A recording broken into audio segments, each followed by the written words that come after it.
that. Yo, what's up, everybody? It is 12 noon on the dot here with Pastor Daniel and Pastor Tony. I hate to throw out ideas about, because people, when you do stuff like this one time, they say, you need to keep doing it. And we're all busy people. And look, we have no problem, with sharing our heart, sharing our thoughts and stuff like that. But I was going to say, man, this looks like a we can call this the Oreo podcast. Pastor Daniel, you in the middle. It's so funny. Somebody said that to me the other day. They said Oreo Ministries. I tell you, they have the real thick white stuff. What's that one called?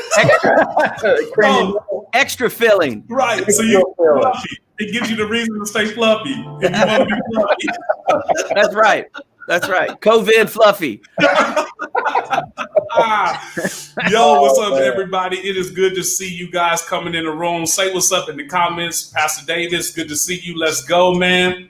Yeah, we call it a double stuffed Oreo. That's what we call it. Double stuffed Oreo podcast. And then we could, make sure that it is like designed with an Oreo double stuff on it. Yes. Like it's a whole brand. I love this. Hey, we might get sponsorship. I guarantee it. I bet they'd be calling us. Oreos would be calling us. Because, a lot of them are in trouble right now. That's right. They're like, we're in. Addressing racism. And cookies. Using cookies to address racism. Like that is, I think we own something. Somebody's going to get offended at that. So, hey guys, it is a joke. We're brothers. Okay. Come on. And, let's laugh a little. Come on. Right. So do us a favor before we get started with today's conversation. Would y'all please share this video just so that it can get out? I mean, I was pleasantly surprised by the amount of people that watched last week's conversation and the amount of feedback. I mean, like the conversation last week was just crazy.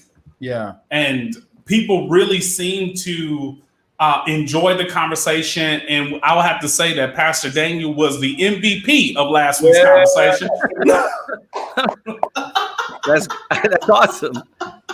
The MVP of the conversation. Although this is a serious, topic and subject, and there's a lot that really needs to be unpacked. And yes, it's difficult. Right now we're doing everything we can as pastors to be light, love, revelation, and to be able to address the difficulties. Like I just feel like every problem the world has, the church should definitely be present with ideas and answers. Yeah. I don't believe that God put us in the earth to detach from the difficulties in this world, but to actually be his hands and his feet and to be solutionists. So although this is a tough situation, tough thing that we have to deal with, I think it is important that we tackle it together as brothers and y'all see the interpersonal relationships that we have.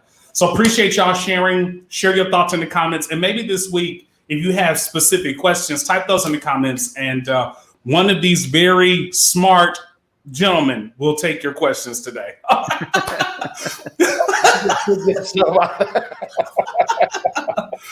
So just for somebody that might be new, that don't know who you guys, can y'all take a second, introduce yourselves to everybody who's watching today? Yeah. Well, my name's Daniel Taylor, and I'm the lead pastor at Elevation Church here, just right outside of St. Louis, in a little, I guess it's not even a little town. It's more like just kind of integrated in the city, but it's Fenton, Missouri. So not too far from the city, but that's where our church is. So. And I'm Tony Gilmore, Senior Pastor Director of the St. Louis Dream Center up here in North St. Louis. It's like north is up. I just thought I'd let everybody know that directionally. And but just glad to be here. Love these guys, man. It's cool. I'm Antwain Jackson, and I'm upper. All right, so Pastor Tony is up. I'm upper. Yes. About 7 whole minutes. That's right. 7 whole minutes upper. In St. Louis, Missouri, I pastor the Equation Church. So last week, we just kind of left off just talking about racism, our thoughts. And I don't want to be too spicy today, but, we have, over the past week, we've heard some, I call them snafus being said. Some snafus, some language that has been used that we're seeing that I'm not a cancel culturalist, okay? I'm not the guy that cancels people, right? But we have been hearing a lot of even companies and even some pastors that we dearly love saying some statements that's raising some eyebrows. You know, people going, fam, where you stand on this situation? So talk to me about, okay, let's do this. As a pastor, how difficult has it been for you to address racism? And as a pastor, what is the pressure of having to find the right words so that like as you're stepping around these landmines and you don't want to say the right thing, the wrong thing, you're trying to convey your heart, but you have some fundamental things that you believe. Like how has this time been for you as a pastor addressing the subject? Wow. Well, Tony, you want me to go or you want to go? Yeah, you go first. All right. Well, I think about like in war, sometimes if the enemy knows you're coming, they'll put a bunch of landmines in a bit in the field that you're walking through, and they'll put landmines all over that field because they don't care if they blow you up or who they blow up. They just want to make sure that somebody's going to blow up. Yeah. And as a pastor, I feel like that's what we're walking through right now. Now, I don't know if that's for everybody, but I do know that there are these landmines that are placed out there, and everybody is on edge. Everybody's kind of concerned. I mean, I'm even seeing reports of like celebrities. It's kind of interesting. They're having people like scrub their Twitter pages, like, you know what I mean? They're looking back years. Yeah. Because it's all about honestly, it's all about self-protection, just to be honest. And they're kind of protecting themselves and whatever. And because in cancel culture, you could have said something 10 years ago and actually grown up a little bit. And the next thing you know, you're being hammered for it. And we've seen that in the Black community, and we've seen that in the white community, and so for me, I found it very challenging. And honestly, I think it's sad. I think some of it's sad because we know some of these men and their hearts and the work that they're doing for the kingdom. And just because they said it the wrong way, it doesn't mean that somehow they should be like hauled off into some room and dealt with. And I'm not saying that they shouldn't be addressed or they shouldn't come out and say, hey, yeah, I probably should have said that differently, or I think it should be that, but for people just to kind of malign their character or whatever, I find it really difficult. I find it really hard to even enter into it. Because Lord knows I've said things in my life that I regret or I wish I could take back, or but the biggest thing that I would throw in there is humility. That's it. In other words, if I did say something or I've done something, all right, I hear you. It doesn't mean it doesn't mean I'm completely bad. It just means I misspoke. And I wish we had allowance for that right now, because, man, we just don't have any civility anymore, man. We can't even have conversations. If I disagree with you or even bring a nuance to a conversation, somehow, it's us versus them. It's me against you. And I just don't think that's necessarily true. I mean, I think we have to be a little bit more thoughtful about that, Because here, let me finish this, and I'll be quiet. I know I'm talking a lot. Is if we don't allow for that, okay, then what happens is it creates an environment where people don't learn and they don't get educated because they're afraid to even engage the conversation. Because if they engage the conversation and they mess it up just a little bit, they're going to get hammered. And so it creates fear, not excitement to learn something different or new. And I think we've got to allow for people to make mistakes so that they can learn and get better, because we got to fail forward. Because if we don't create a place where people can learn, I guarantee you this isn't going to change. That's it. I guarantee it. If we don't allow people to make mistakes and then enter into that with grace and love, and if they're willing to learn, come on. That's good. That's what disciples do. That's what the people of God should be about. Okay. What you think, Pastor T? Yeah, that's it. And I have a friend of mine who is a white guy that pastors a church in Indiana, and he has a multicultural church. And he said this when we were on a Zoom call a couple of weeks ago. He says, "I'm terrified."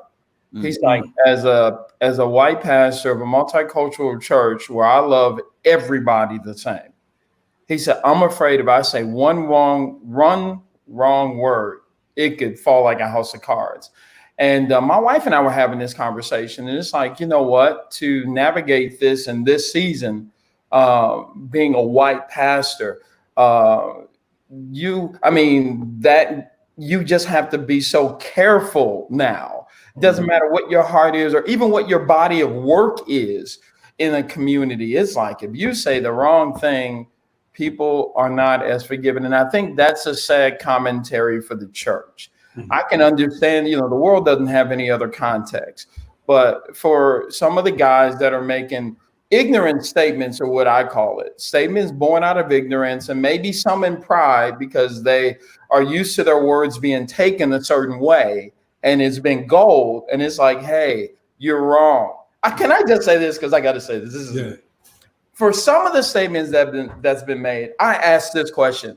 I said, you have no Black brother or sister around you to help you craft that statement better?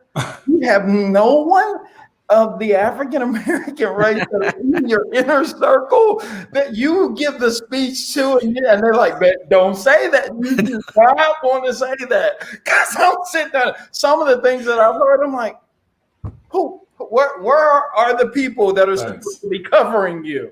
That's really good.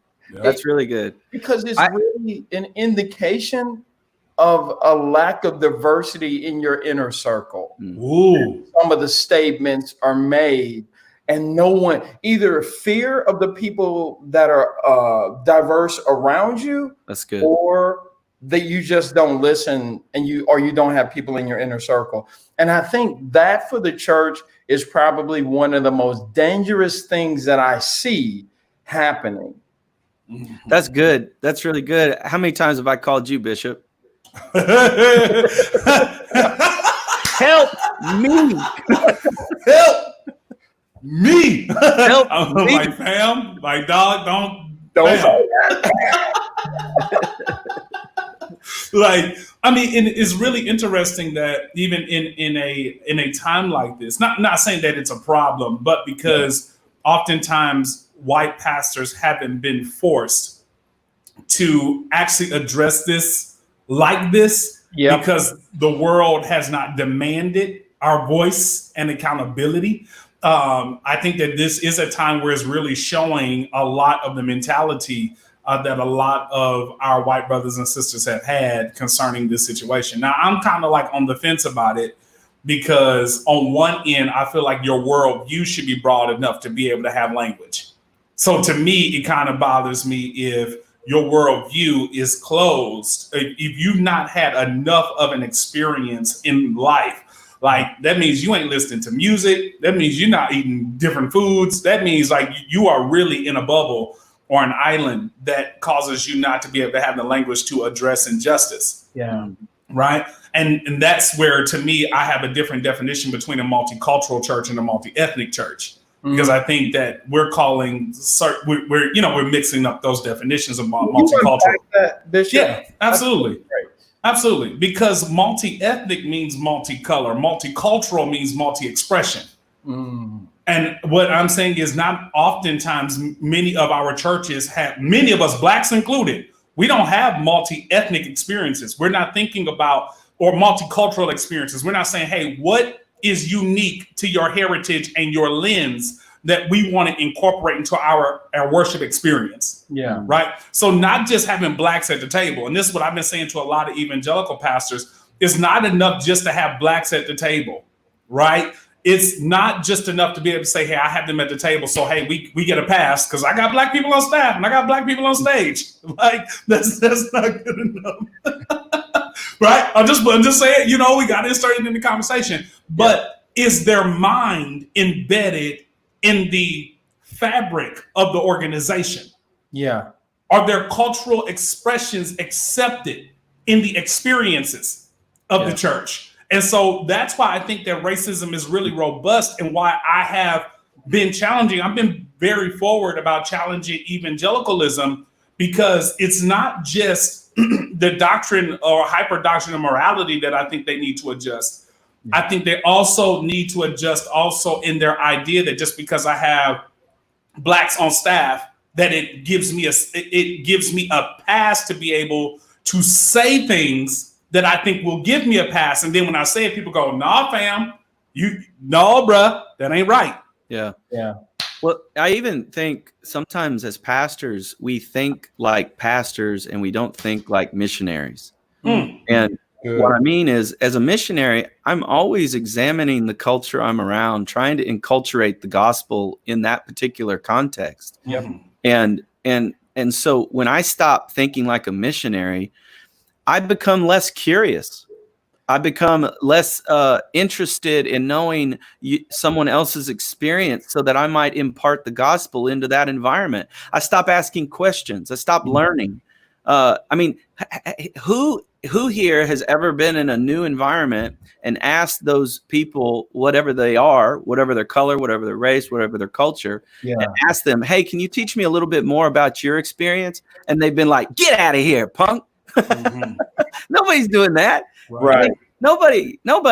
And I think when we process the world as missionaries, which we all are, it's a lot easier to be a learner. It's a lot easier to have friendships. It's a lot easier to cultivate these relationships that are going to help us and it not turn into tokenism or anything like that. Right. It's much more about creating relationships for the kingdom. And I just think when we shift out of that mentality, where we're just pastoring our little church and we stop thinking like missionaries, that's where we get in trouble.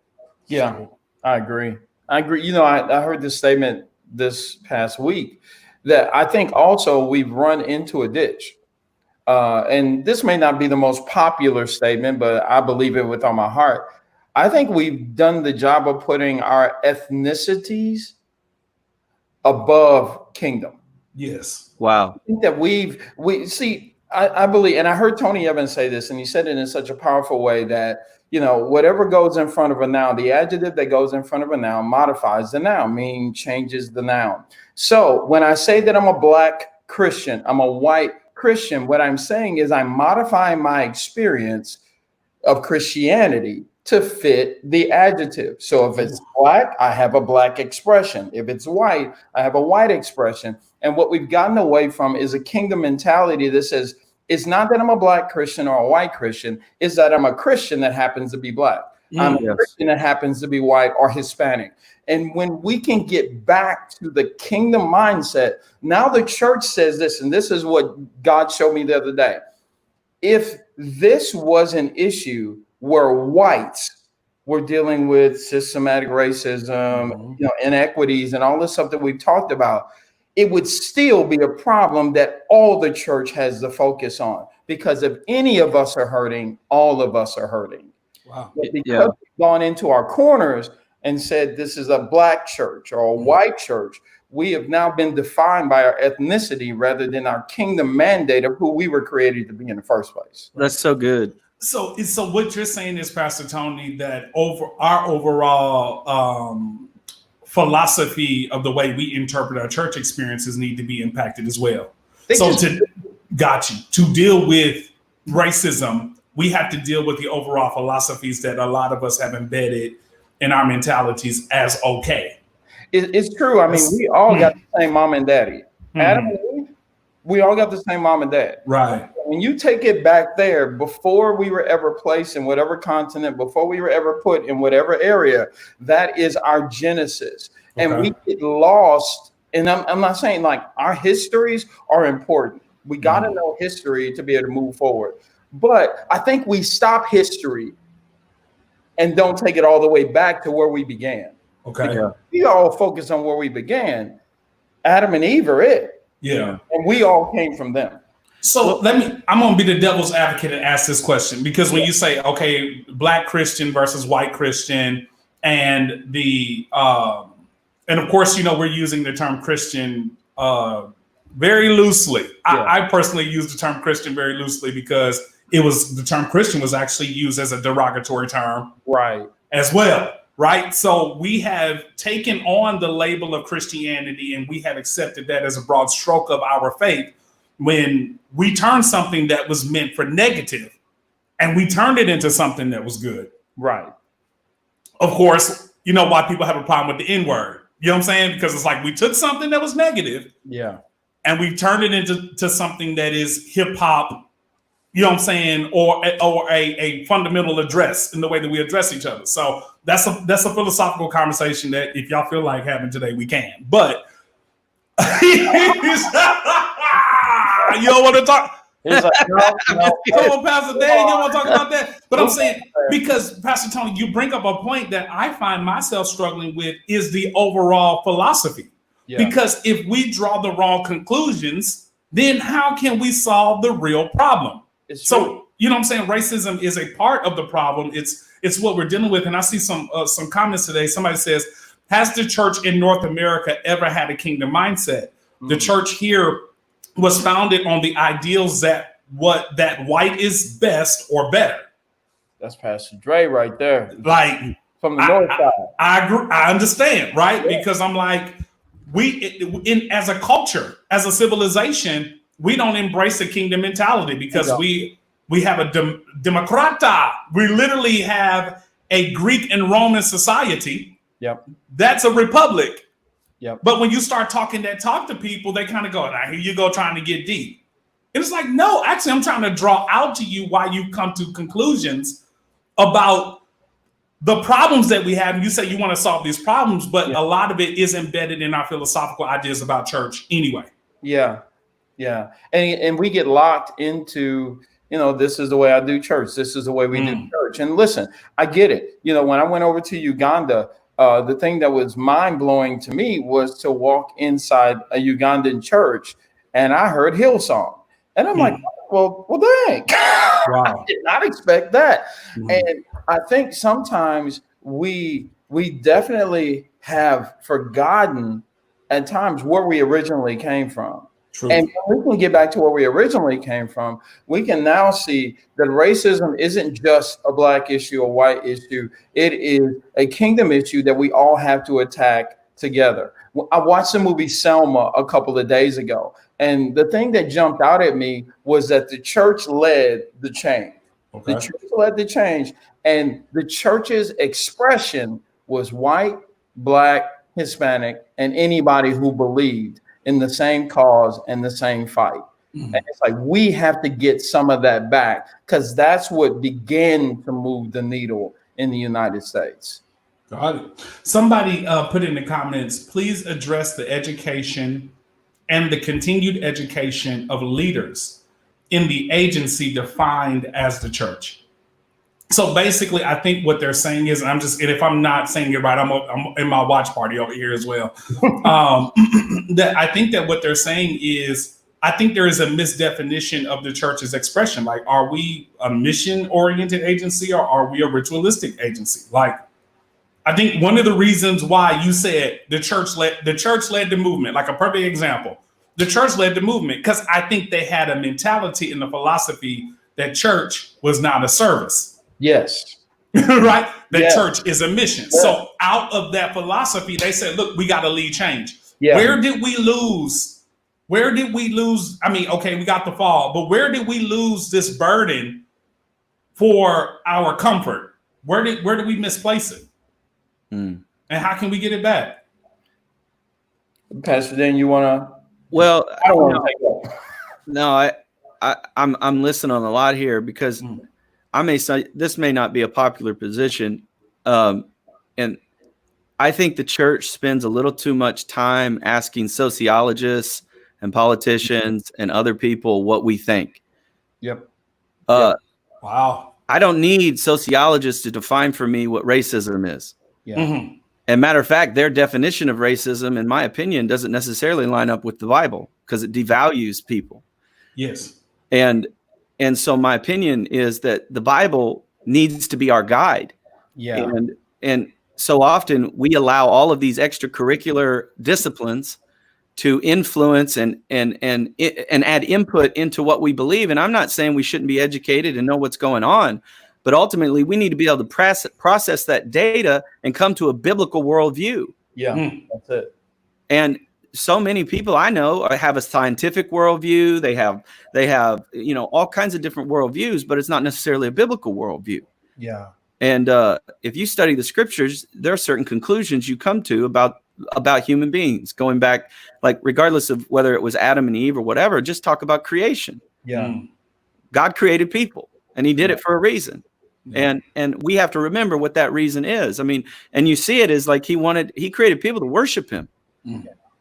And he wanted them to do it freely because he wants us to love him. He didn't force us to do it. And then you fast forward to Revelation and you see that church is represented by everybody from every ethnic, every culture. Yep. Is that we are called to do that. And the fact that, in the United States that we live in, I guess they say Sunday is the most segregated time, and whatever.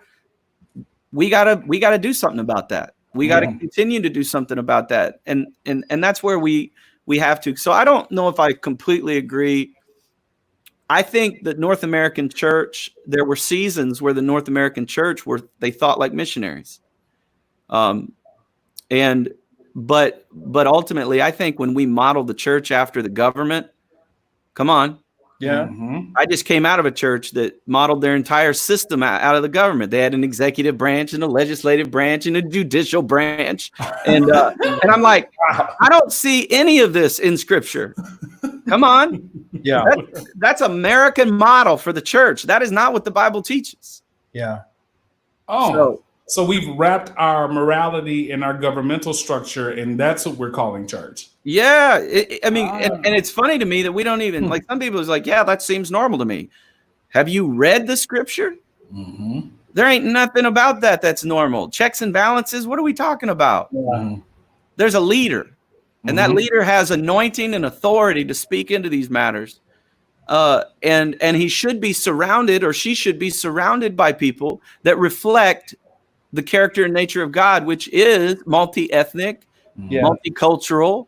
It's all of those things. And I need to have those people, whether they're in my church or just friends that I have. I've got to have those influences in my life. It's true.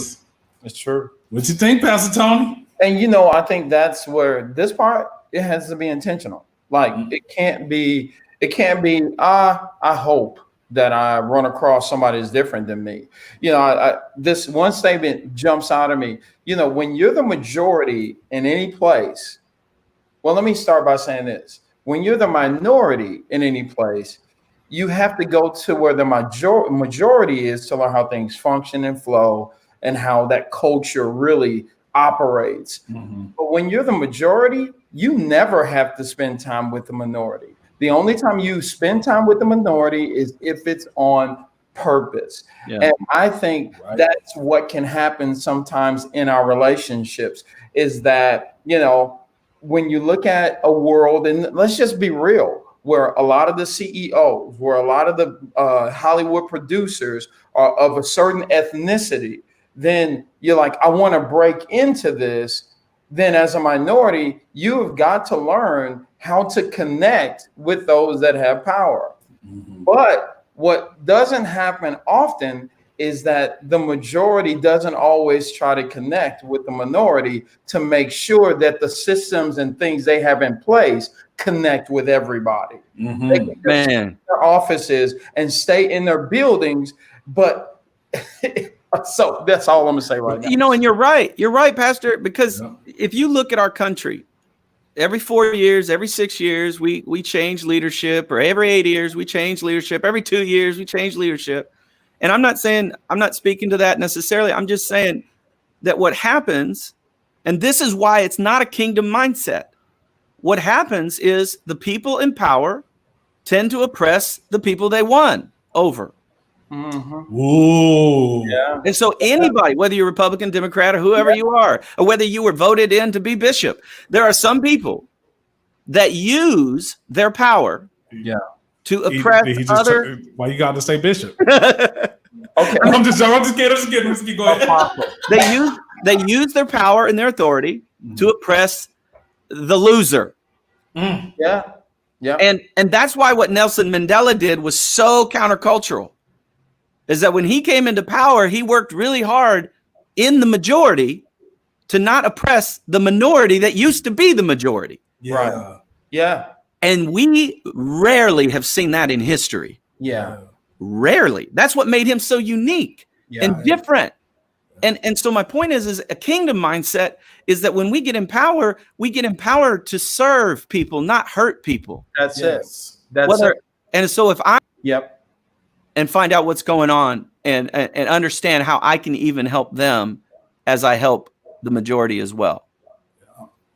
And you know, it's like, because we're in this now, we're in. And when we, that's why kingdom is so important, because in the kingdom, Jesus teaches us that, you know what, the greater or majority shall serve. Yes. And we're talking about numbers, not in image bearers. We're all image bearers. When you're talking that number, it's like when the kingdom people have that mindset, whether who is white, black, or whatever, we actually get a chance to pull everybody up. My daughter showed me something the other day that she told me, my youngest daughter is a senior at Mizzou, and they're walking through a lot at Mizzou. It's just nuts. We were talking about it. They did what's called a privilege walk. And so the privilege walk, I didn't understand it until she really began to explain it. The privilege walk was set up to say, okay, this is what happens with people who have a head start. Mm-hmm. And so they begin to ask questions. How many of you kids have both parents in your household? If you have both parents in your household, take 2 steps forward. If you didn't have to rely on scholarships to go to school, take 2 steps forward. And as they begin to just ask these questions, you begin to see this larger portion of students yards ahead, with these other group of students that didn't have the same advantages way behind. And so my daughter says what that did to them is they felt demoralized until this one thing happened.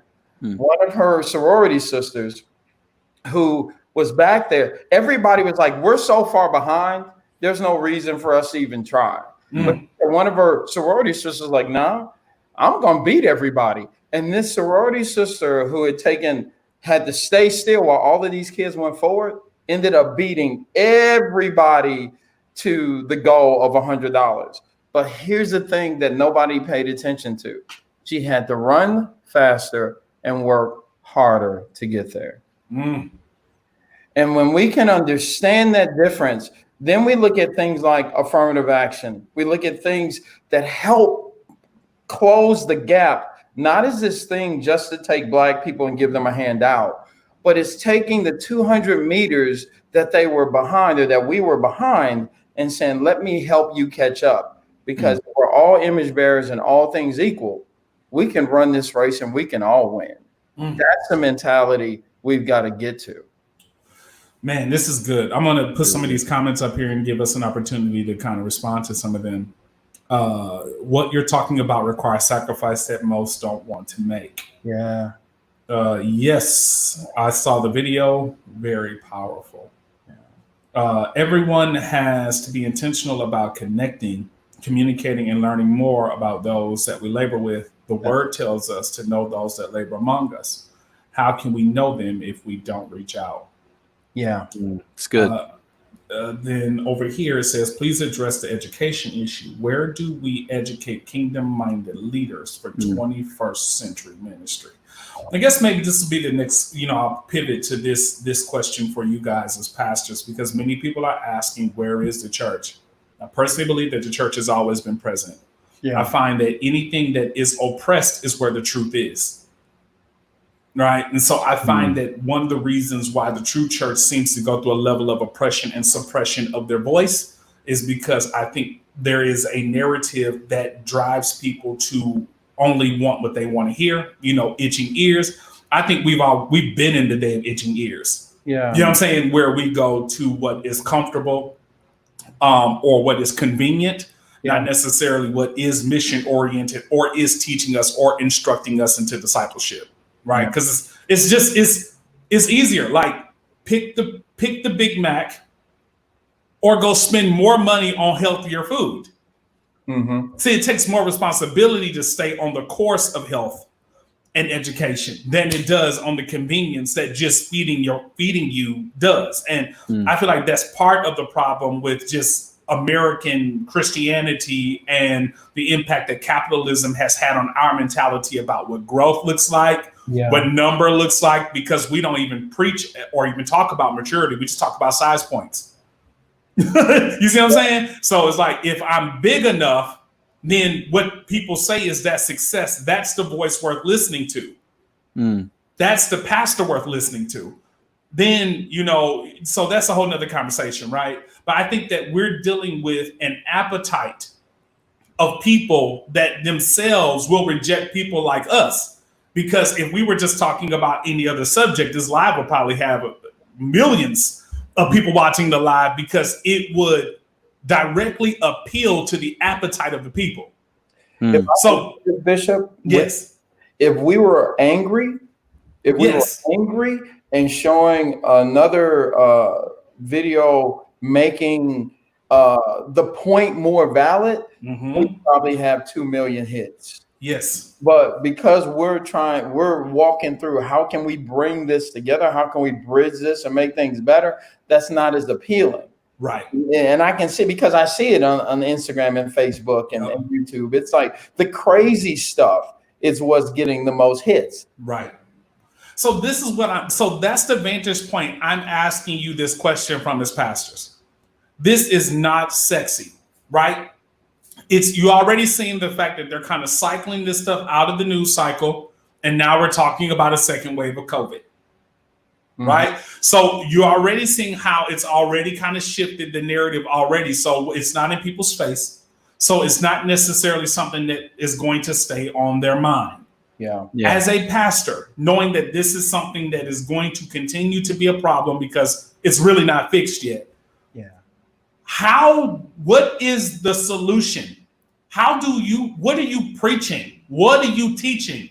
What are you changing? Like, how are you as a pastor going to commit to actually dealing with racism and injustice over a long term, so that when this happens again and they go back and click this video, we can say we don't have to scrub our timelines because we've been talking about this. Yeah.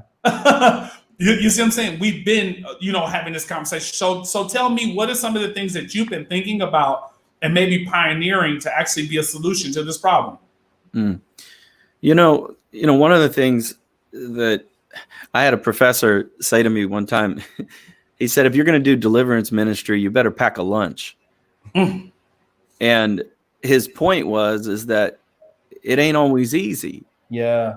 To tarry in the Spirit is not easy. And one of the things that I've been talking a lot about with my church is not identifying privilege as white, black, or pink or blue, just privilege in general, just privilege. And because as a believer in Jesus Christ, I am privileged. Yeah.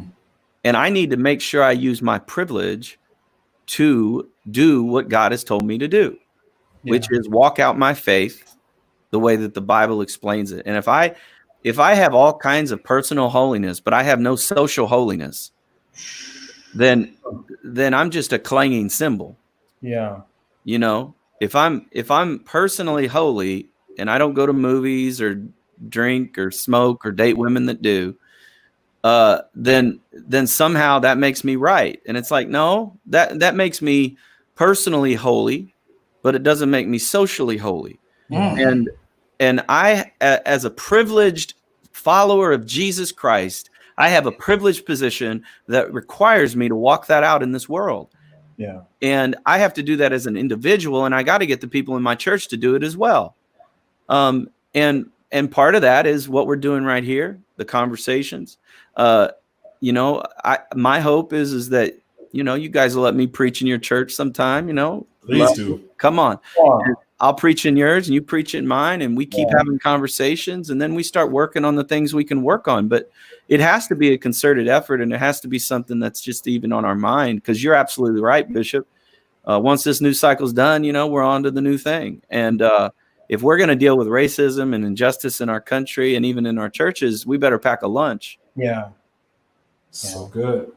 For me, because we're in an urban environment, I'm attacking it from the inside out. And so our attack is going to be, even though we have somewhat of a multicultural church, but it's predominantly Black. My goal is to equip and empower those under my leadership to renew the way they think. Yeah. No longer think like an oppressed person, to no longer think like a person who's been held down, but to begin to think, man, I am a child of the living God. And because I'm a child of God, I don't care who hates me. I don't care who does not want me to succeed. What God has for me is for me. And I can bust through every barrier that's in front of me. And so because for us, it starts with training our adults to be that way. And then the second piece is we're attacking it through education. We are coming alongside St. Louis Public Schools, providing an after-school program that's going to have a kingdom focus. So while our kids are learning to grow academically, they will also learn the principles of God's word that will help even whatever may not be equitable. And so we're attacking this in both of those fronts, because the bottom line is, when our children get it, it changes North St. Louis 10 years from now. Yes. It gives us a future here that can impact the way this whole community looks. Yes. Well, and it's absolutely right. Because, I mean, like, I think I've talked to you, Bishop, about this. I don't know, but not just that. And I know we're going to mention the outreach at the end of the time, but that we're going to do collectively, but also the idea of, like, I've been rattling around my brain and I'm just getting real practical is, us doing what we're just calling like First Saturday, where we come to Equation or we come to the Dream Center and we just are there. We're with people. We're with the people. And it's those kinds of activities that are really important, because if we're going to affect this, it's like, I think it was Eugene Peterson that said this, but it's a long obedience in the same direction. Yeah. And that's what we got to have. We got to have a long obedience. Type that in the comments, somebody. Long obedience in the same direction if we're going to see the change that we want to see. That's it. And that's good. Like, I concur with both of you all. I think, one of the things that I've been trying to do is to lift the pressure off of the church. Look, I'm going to see if I can get it just a little bit, right? Just a little bit, because I think that what we're also dealing with is socialization, right? Because we have not made it the responsibility of parents to instruct and to teach their kids in righteousness. Yeah. So it's easy so this is where I've been on the fence, because it's easy to take the burden and the responsibility off of yourself and ask the question, well, what is the church doing? Yeah. And then my question is, well, what are you as the church doing? Yes. You know what I'm saying? Because if you aren't talking to your kids, talking to your husband and your wife, talking to your best friends, talking to your cousins, if you're not having that conversation of socializing them around truth, what we're finding is many people are then coming to the institution and then expecting for the institution to solve every problem. We're supposed to collectively, as a community of believers, solve this problem. You know what I'm saying? So like you said, the long obedience in the same direction. It is us linking arms, saying, look, I've done the hard work on my home front. Then I have a responsibility as a senior leader to make sure that I'm instructing and teaching people the right principle. So that means there are sometimes I have to bag up off of my expectations of my Sunday experience and actually teach them the Bible. Yeah. You see what I'm saying? Like, not care about, okay, my numbers metrics, my offering metrics. You know what I'm saying? All of that stuff that we have made important to our experience, but also being offensive or offending, right? With truth, not being mean-spirited, but saying, hey, you know what? You might need to think about and consider, you might have some mentalities about your faith that's wrapped in your Americanism that you might need to get back to kingdom thinking. Yeah. I'm sorry, Bishop, go ahead. So also challenging the mentality, and I call it taking the L, because I think sometimes all three of us understand that when we truly say what people truly need to hear, we take an L. Yeah. You see what I'm saying? Type that in the line. And that's what I'm saying. The people that are watching, this is why we need you all to stand alongside us and not just listen to us, but also talk to some of these people that you go to church with. Yeah. Because they penalize us for telling the truth. Yeah. Not giving, not showing up, losing morale, or causing issues. So then we have to find ourselves walking this tightrope of, okay, well, I better make sure I talk about relationships next month, because if I don't lift the spirit back up, budget is going to be impacted, right? Yeah. But that's another sad reality of trying to get people to actually get in that space of long obedience, because oftentimes people come to church for inspiration, not for education. Come on. So us, working through that too. Well, you're absolutely right, and it makes it more challenging, and I've noticed that a lot of times, we speak from a stage or we speak on these kinds of formats, and sometimes what happens is people won't assume the best about you. They won't assume the best about you, even though you've been teaching them for years, giving them truth straight and strong. They don't assume the best. They don't even have a conversation. They just kind of size it up and be like, well, I'm out of here. I can't believe they're talking about this stuff. Yeah. Like, come on, man, grow up, mature a little bit. And I was so proud of one of my members this week. This particular member, she came to me because there was something I said on this conversation that really bothered her. She was trying to process it, and I was so proud that she actually had the conversation. Yeah.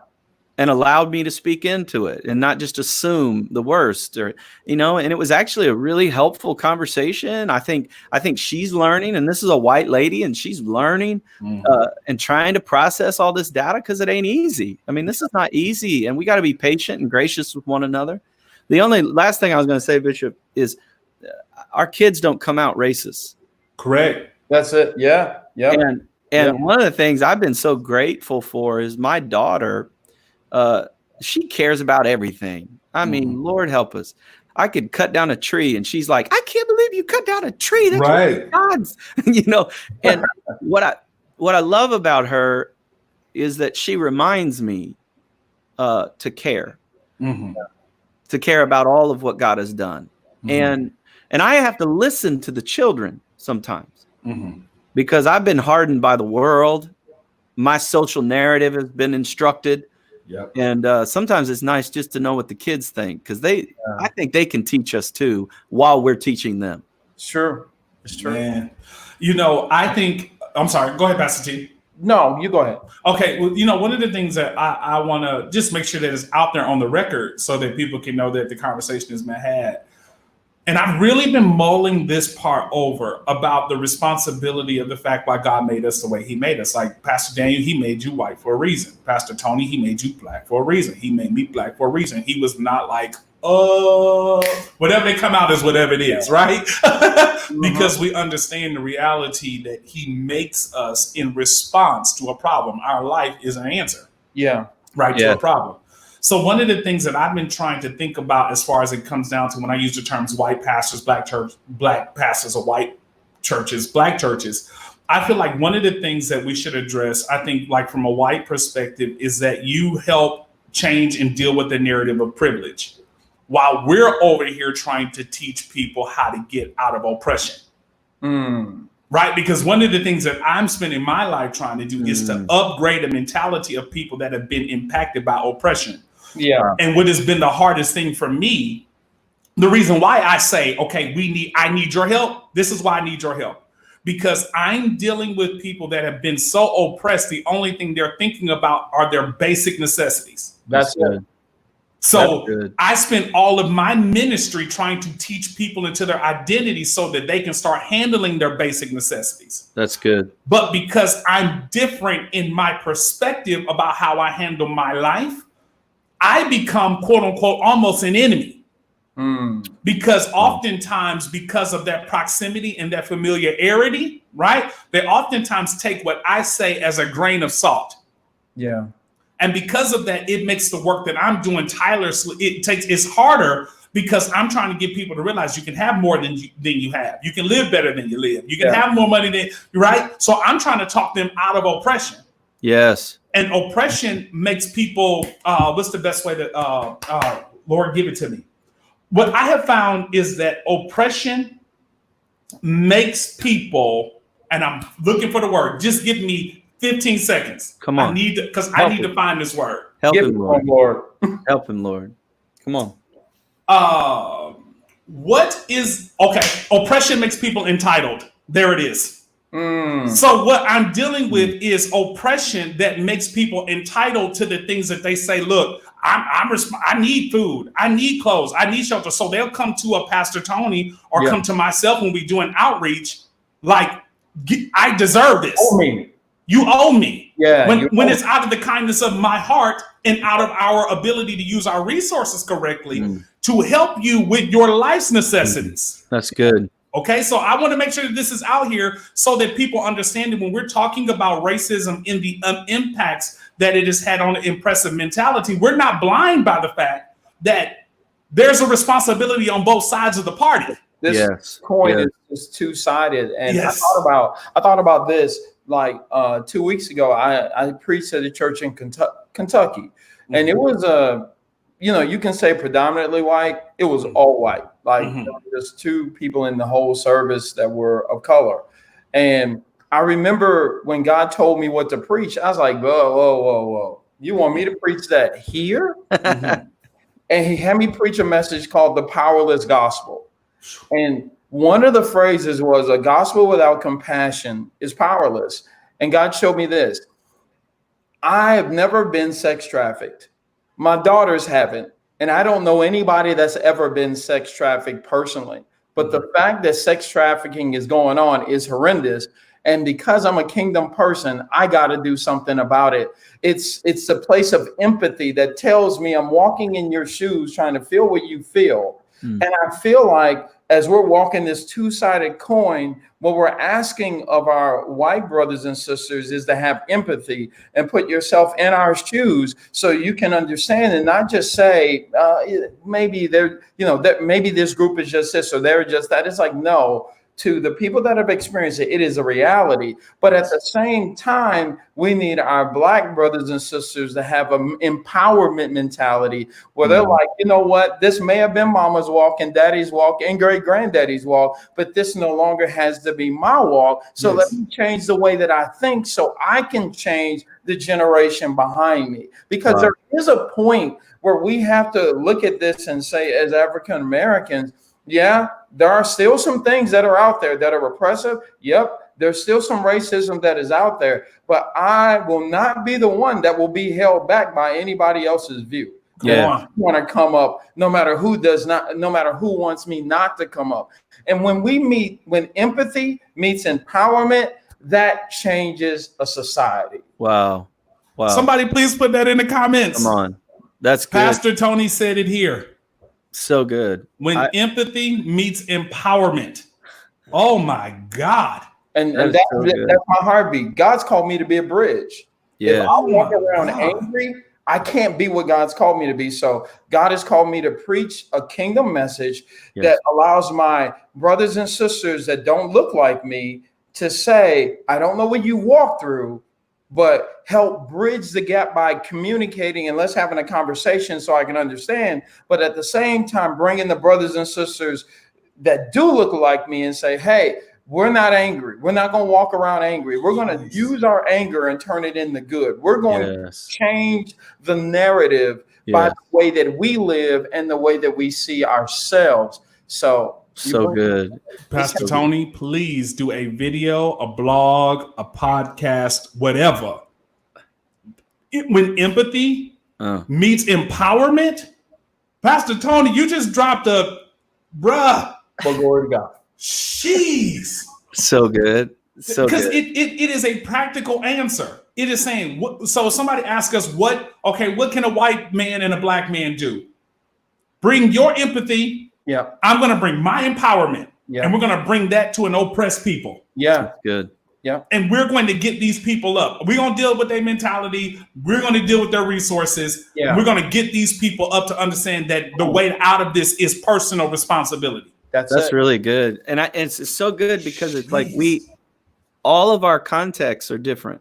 Yeah, and so what I need to be preaching to my people, so to speak, might be different than what Pastor Tony or bishop needs to be speaking. But so I love the nuance between those two ideas because, when I look at the scriptures and we see that Israel was oppressed for so long in Egypt. Yeah. It blows my mind every time I think about it, how long they were oppressed and in Egypt and the effect that had on them, not just physically, but mentally and spiritually. And so often we kind of think that, okay, just because somebody is physically free, come on, doesn't mean that they are spiritually or mentally free. Correct. And that's how the devil continues to oppress people. Yeah. And that's why God took them on a journey through the desert. That's why he wrote the first 5 books of the Bible. Yep. Is he was trying to make a slave people into champions. Yeah. Mm-hmm. Yeah.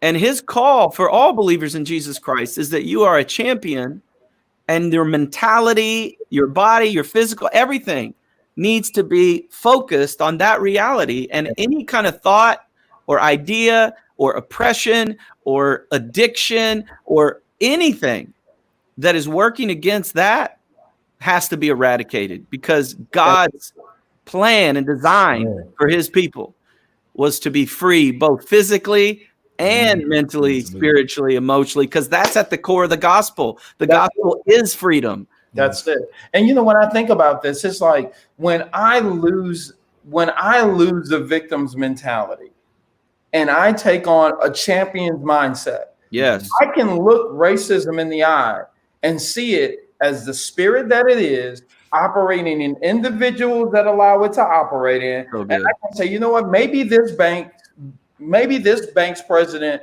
is racist. And maybe this bank's president is racist. But because God's with me, I'm not going to stop at the first 2 no's. I'm finding a yes. There is a yes somewhere. I just got to keep going because this is not going to hold me back. But when your spirit is broken, you walk through so much, you don't even feel like trying anymore. And if I can say it like this is the work that myself, Antwain, Andre, who's on here, other pastors who are pastoring at times, predominantly African-American congregations, we're trying to awaken dead, broken spirits to say, can live again. Yes. You can drink again. You can do whatever God put in your heart, no matter who stands against you. The bones are rattling. The work of what we do. Yep. That's right. it. The bones are rattling right now. I'm telling you, this is if anybody's like, what is a solution?